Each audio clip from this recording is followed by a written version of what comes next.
در سطح سازمان ملل متحد با حیث جشن جهانی پذیرفته شدن نوروز عجم هرگز تصادفی نیست.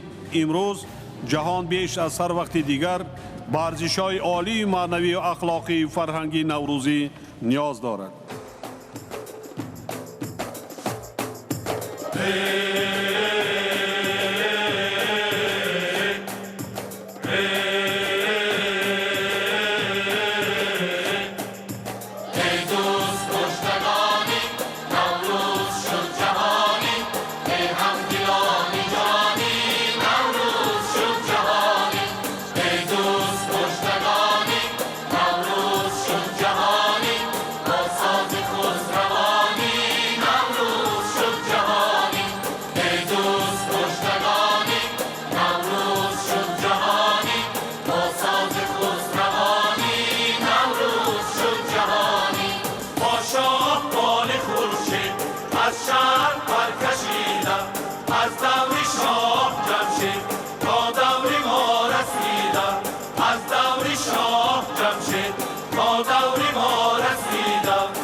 Nowruz is an ancient celebration of the New Year announced by the United Nations as an International Day of Nowruz.